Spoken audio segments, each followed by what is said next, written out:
everyone. My name is Jen Kramer, and I am a lecturer in web technologies at Harvard University's Extension School. I have been teaching website design and development, user experience, planning successful websites, and so much more for over 20 years online, and 8 of those years at the Extension School. And today I wanted to let you all know that I deeply feel for my colleagues around the world who have suddenly been thrust into a position in which they are going to have to teach online for the first time, and they have a week to prepare. Or if you're lucky, maybe you get 2. And so I wanted to put together a very quick presentation with an eye towards the types of questions and the types of thinking you might have, just as a very fast overview to the process of moving things online.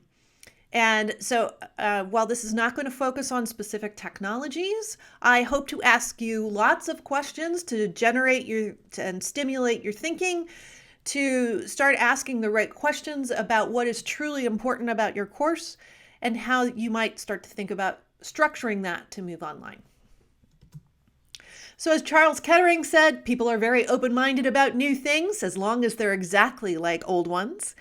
And I'm here to tell you that online learning is different than learning in person. Different does not mean worse. It doesn't mean better. It means different.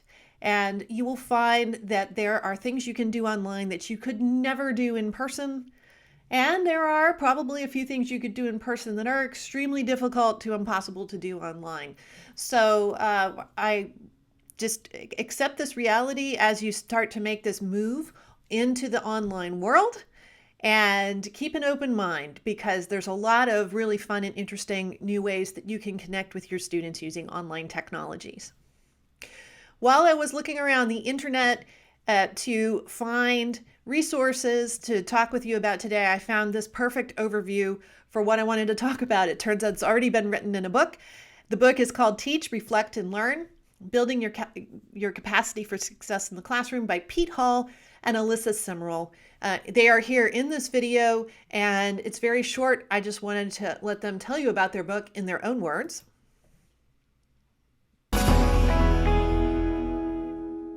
Mark Twain says it best. He says, reflection is at the beginning of reform.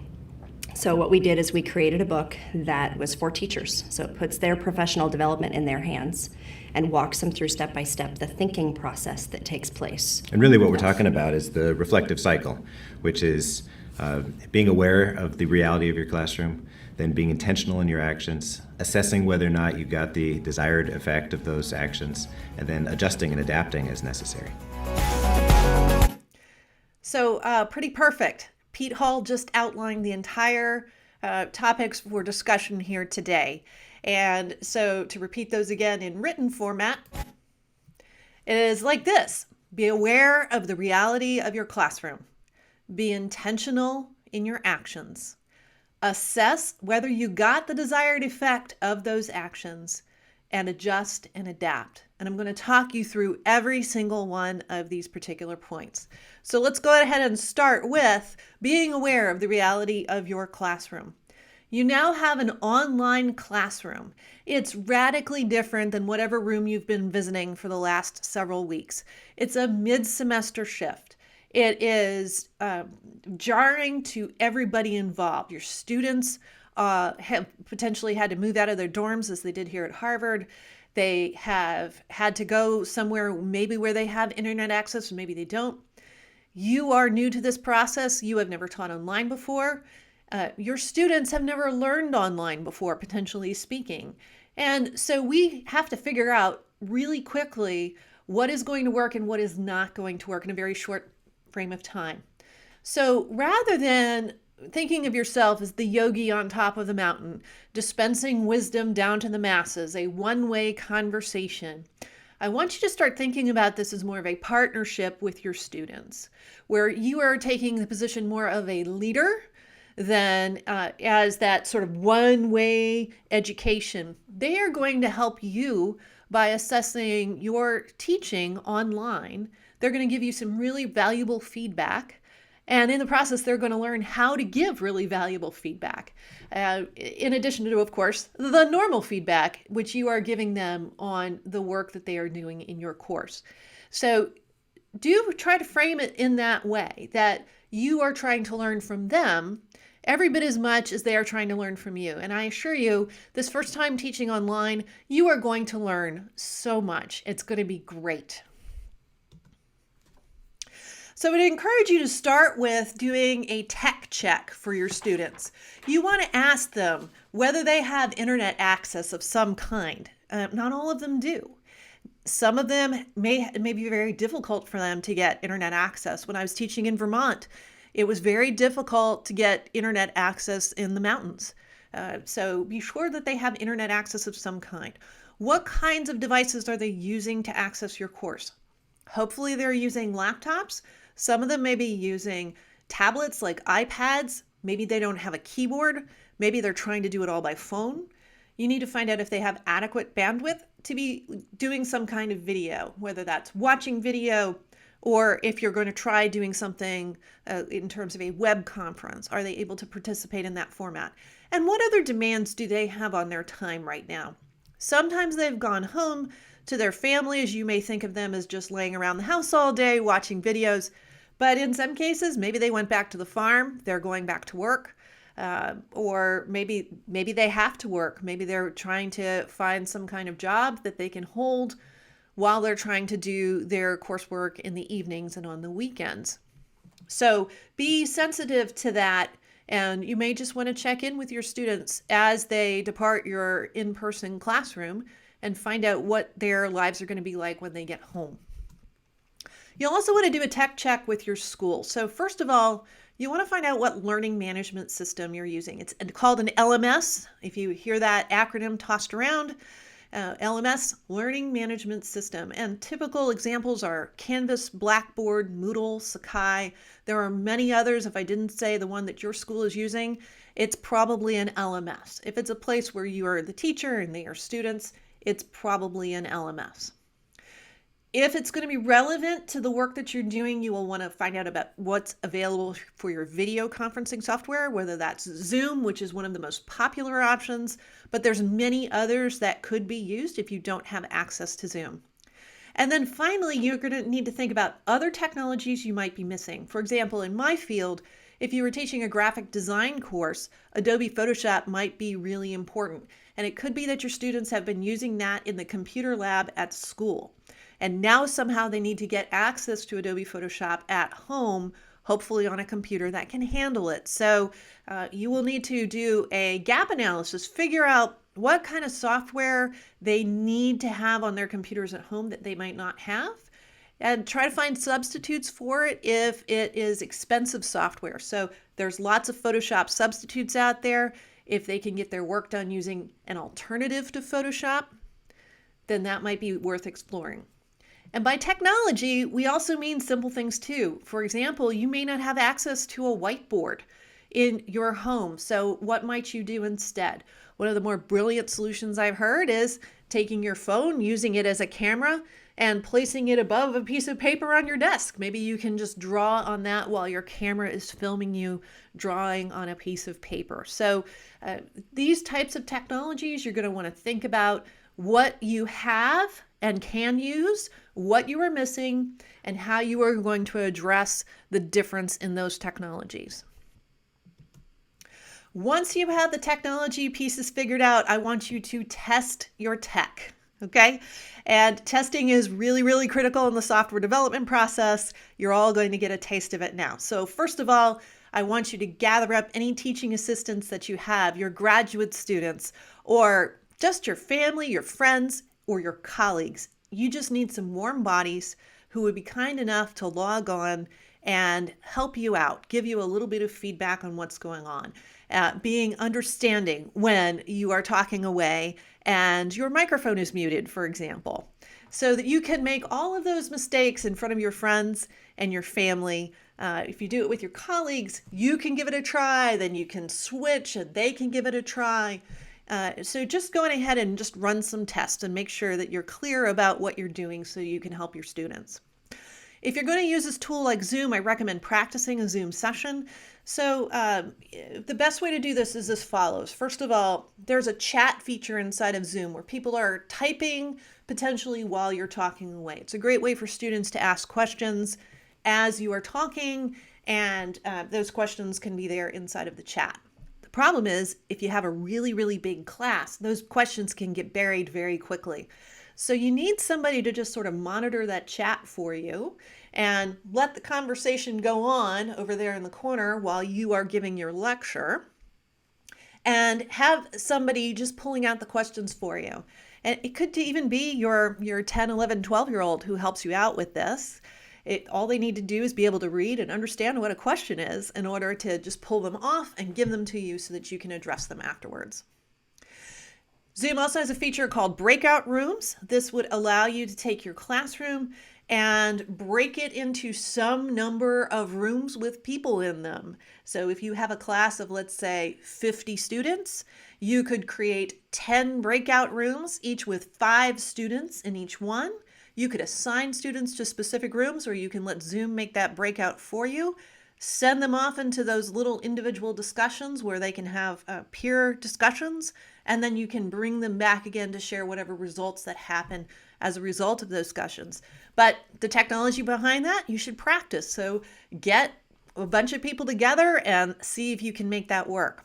Finally, there's another feature in Zoom called polls, where you can ask people to, how are you doing? Or maybe you have specific answers to test for comprehension of what you were just talking about. So just quick little multiple choice types of polls that'll give you that sense of whether people are understanding what you're talking about, or whether you're ready to move on, or whether you need to give more examples.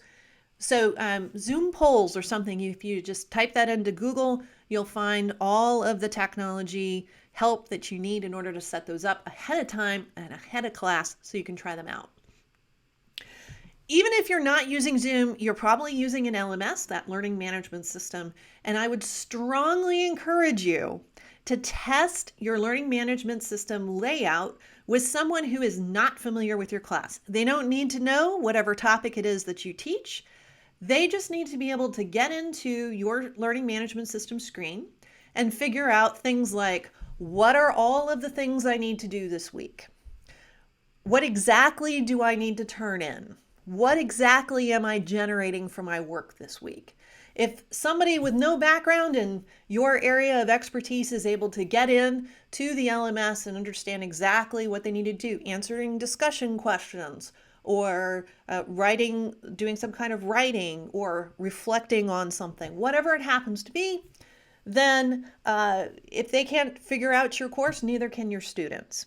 So test early, test often, and make sure that people are able to get what they need out of your course, even if they're not subject matter experts. Part 2 of this process, being intentional in your actions of this particular framework. So you want to set your class up the same way every time so students know where everything is. If from lecture to lecture, from week to week, you're putting things in different places and still trying to figure things out, students are going to feel that same jarring sense they're going to feel the very first time they come to your online classroom. You want them to start to feel comfortable. I know every week there's going to be the following items in the following locations and the following expectations. I know where to go to find out what exactly I need to do this week. I know that I'm going to have a certain type of discussion questions I have to answer. Whatever the answer is for your classroom, those expectations need to be communicated clearly and consistently. Remember that not all in-person activities get a one-to-one transfer online, and I'll give you a classic example of this. Many of you, especially teaching undergrads, just give credit for attendance. So if they just show up to class, you have a warm body in the classroom, they get some kind of credit towards their grade. And you may be thinking, okay, so one-to-one, when I go to the online world, I'm going to check the statistics in my learning management system to find out if they have been looking at my class.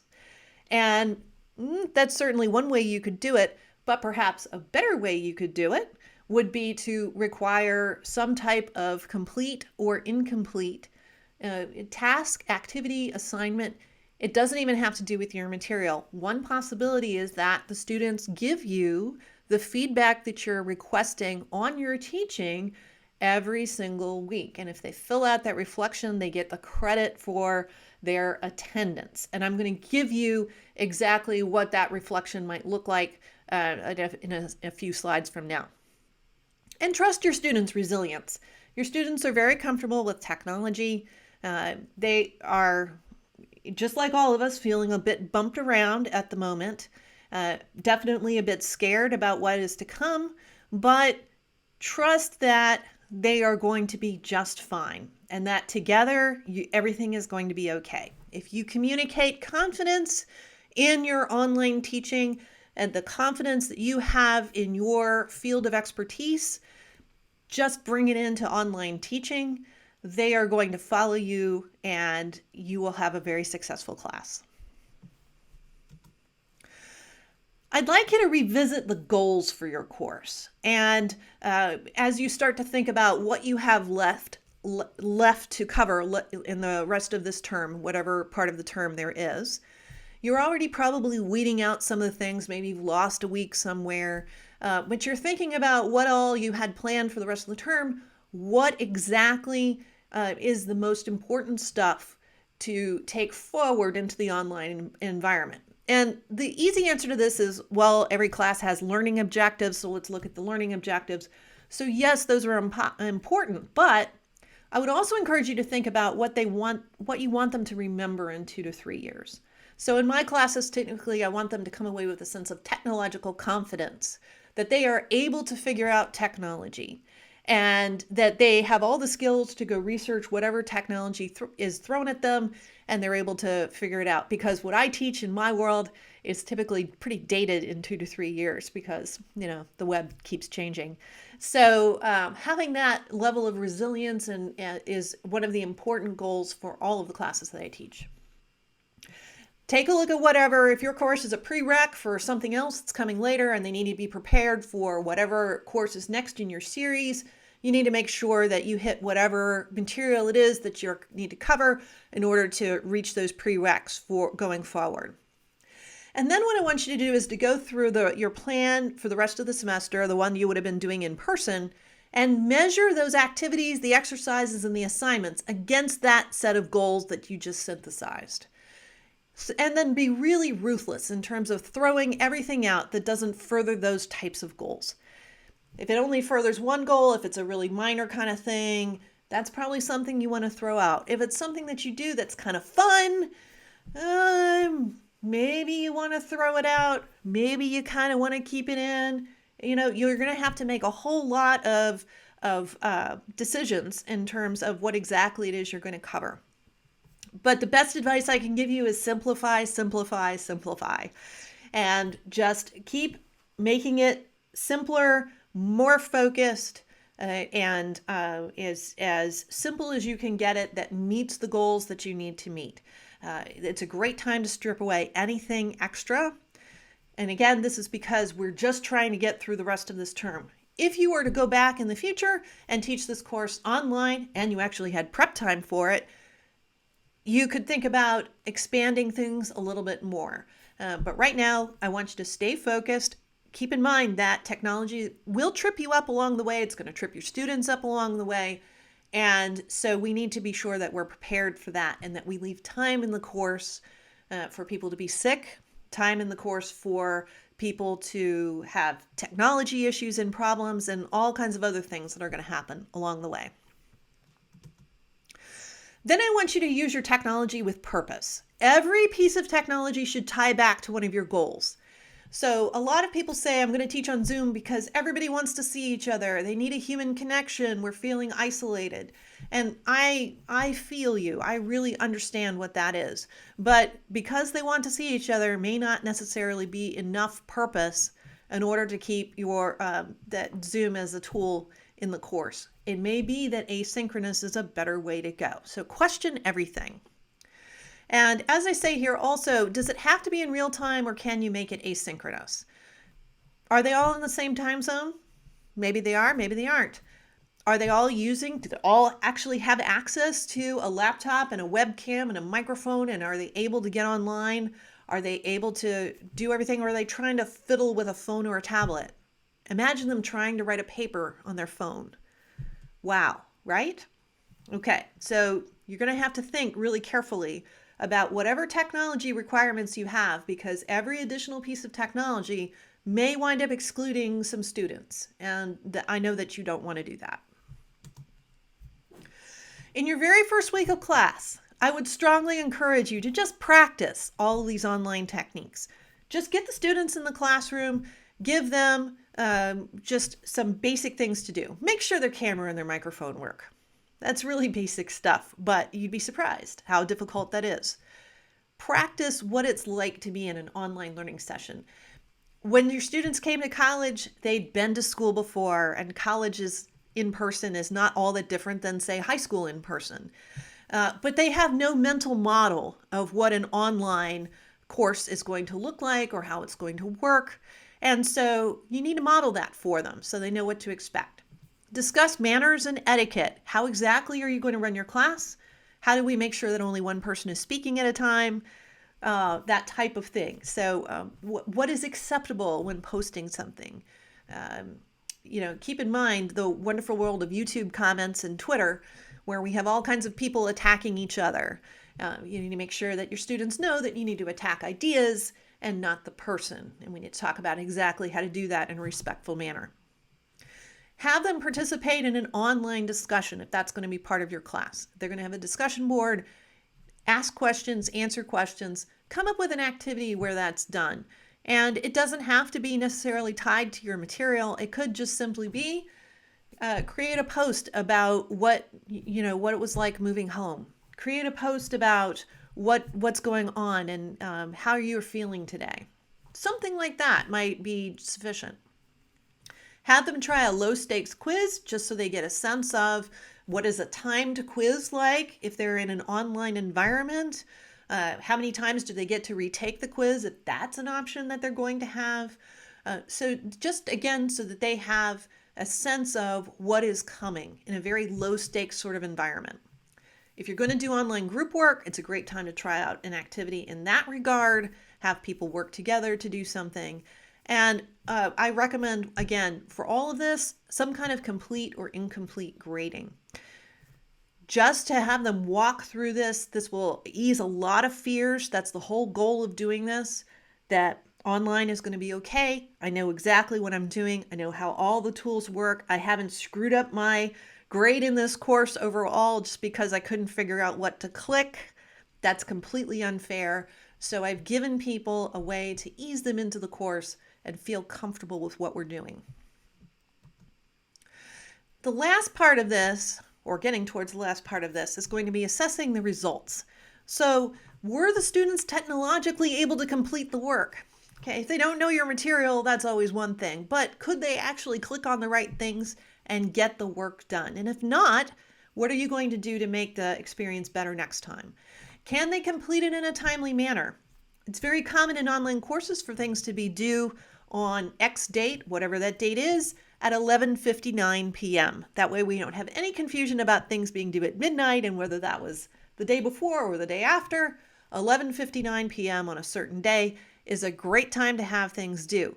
Are they able to actually complete it by that point and submit it? Now, as a longtime online instructor, I'll tell you, the first time a lot of people submit an online assignment, they think it's going to take a few seconds to submit it, and they run the clock on out to 11:58 or 11:57, and then they try to submit their assignment, and a glitch happens, and they wind up submitting it by 12:03. So what are you going to do in that kind of situation if they're a few minutes late? Is there a grace period? It should probably be unwritten if there is. Did they learn exactly what you wanted them to learn? Did they meet your learning goals? So you need to think about how you're going to go about assessing that. And then again, always think about how you can simplify. How can I simplify this material a little bit further? How can I simplify the technology a little bit further? Now, the last part of this, in terms of assessment, is these surveys. I think are a really great way to do this. You can usually set this up as a quiz inside of your learning management system, if no other way. And you can simply set that quiz to be complete or incomplete. And this can count towards an attendance grade or a participation grade or something. All they have to do is fill this out. And you can set whatever minimums you want on this. But basically, it's 3 questions with a blank where they can write in whatever they want. So first of all, what did you like the most or love about learning or love learning about this week? So tell me what went really well for you. What was engaging? And that's going to be useful to you because if this was engaging, if this activity was engaging, this presentation was engaging, then that is going to be really valuable to you. What else can you model in the rest of your curriculum that will be like that? Second, what questions, challenges, or fears do you have? And goodness knows there's a lot of this going on right now. So let people ask that additional last question, the I wonder types of questions. What are they still wondering about? What are they not clear on in terms of concept? Or what are they afraid of? Maybe they are trying to take care of someone who is sick at home while they are trying to take the course, and they're very concerned about how that is all going to shake out. This is a great time for you then to reach out to that student individually and coordinate. How are you going to manage their work going forward? And then finally, is there anything else you want us to know? So if it's not covered by one of the first 2, it's covered by the last one. So they can say, hey, I'm 5 separate discussion questions this week were 4 too many. I'm very confused about which discussions are required. I thought the quiz format worked really, really well. Whatever it happens to be, they can give you that kind of feedback. And so I would encourage you, especially those of you who are teaching online for the first time, ask these questions at the end of each one of your week's worth of work and have the students get you this feedback. You're going to find it extremely valuable as you do the next step, which is adjusting and adapting. So please give yourself permission that you do not have to be perfect for this. I know that you are an incredibly smart human being because that's who becomes college professors. And your students know that you're an incredibly smart human being too. But you've been put under absolutely impossible circumstances. Done is better than perfect in this type of situation, and you need to iterate quickly. So what I would love to see from you is that you're modeling reflection in your own work. So after week 1 is done, you can email out an email in week 2 and say, hey, thank you all so much for your feedback. I just thrilled that that exercise went really, really well. So many of you said you had that was engaging and interesting. And by the way, those 5 discussion questions, you're absolutely right. That was way too many. This week, I'm going to modify that to make it easier for you. So if you are actually modeling that feedback, this is how it works. They gave you feedback. You're accepting that. You're incorporating it into what you do. Maybe they might apply it to their own work. That would be really exciting. As I said, explain why changes are made. They were made at the request of the student. I didn't see that you quite mastered this particular element, and so I'm going to present it again this week in a different way because, all right, so they love to know why you are making changes. That is a really nice thing to do. Expect that the first week is going to be really chaotic. When I teach online classes, the first week is full of people asking questions and technology doesn't work and everybody's introducing themselves and people are trying to settle down and figure out what their schedule is going to be like. This is basically going to be the first week of the semester all over again for you. That is totally normal. Don't worry about it. You're doing just fine. And the chaos will die down. You may think at the beginning, oh my gosh, I can't wait for this to be over. But maybe by the 3rd or 4th week of teaching online, you're going to start thinking, oh, I get it now. This is really good stuff. And this is not as bad as I expected. So finally, be sure to iterate and improve. You can totally do this. You're very smart individuals, and you're going to be just fine. So thank you very much for listening. I hope you found this framework and these tips really helpful to you. I'm available here. Feel free to follow me on social media, download the slides, and share this video with any of the other instructors you know who are in this situation. My heart goes out to all of you. Stay safe, stay healthy, and I hope to see you online. Thanks.